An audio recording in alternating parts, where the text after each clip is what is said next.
Good morning, everybody. Happy Saturday. Hope your week went well. Today's reading is Joshua chapters 13, 14, 15, and Proverbs chapter 10. You'll notice I'm not in my office this morning. Mom is out running errands, so Dad is watching the kids and watching the dogs. Can't sequester myself in my office like I usually do.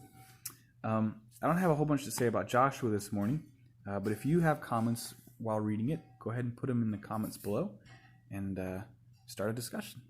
But Proverbs, I didn't speak much about Proverbs 9 last time we read, and then of course we have Proverbs 10 today. And Proverbs 9 was continuing to talk about wisdom in contrast to folly, and specifically wisdom building her house and inviting people in, and the benefit of wisdom to the wise and instruction to the wise. And there's some great scripture in there. One of my favorites is 9:9, or actually really all 9 through 10 is a great passage, or 7 through 10. 9:7 says, "He who corrects a scoffer gets shame for himself, and he who rebukes a wicked man only harms himself." And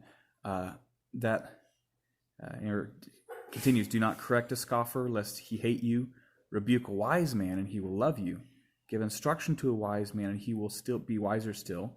Teach a man, and he will increase in learning. The fear of the Lord is the beginning of wisdom, and the knowledge of the Holy One is understanding."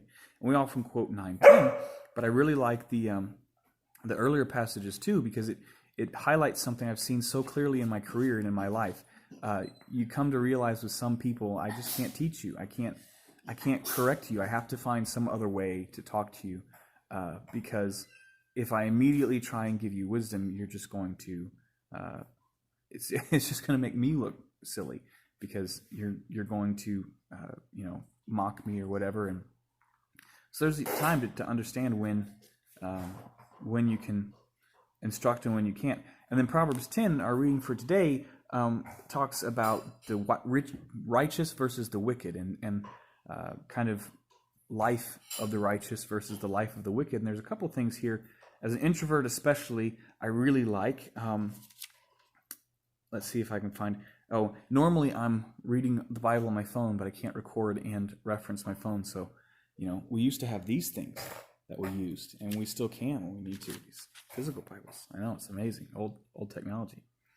But there's kind of a running theme here in chapter 10 of speech and the different ways that speech benefits or harms the righteous versus the wicked.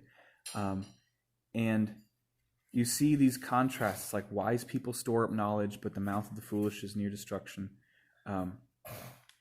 Let's see. He who keeps instruction is in the way of life, but he who refuses correction goes astray. Whoever hides hatred has lying lips, and whoever spreads slander is a fool. And then this is one of those that I really love as an introvert. In the multitude of words, sin is not lacking, but he who restrains his lips is wise. And of course, lest you think that what the Bible is saying is just don't talk at all. The very next verse, the lips of the righteous feed many. So the righteous do have words that are beneficial, but I guess that's been my attitude in much of my life, is that in the multitude of words, there's sin. How does it say it? Sin is not lacking, but he who restrains his lips is wise. There was another saying, and I can't remember if it comes from Proverbs and I don't think it does. I'm sure it's inspired by, but this isn't Proverbs.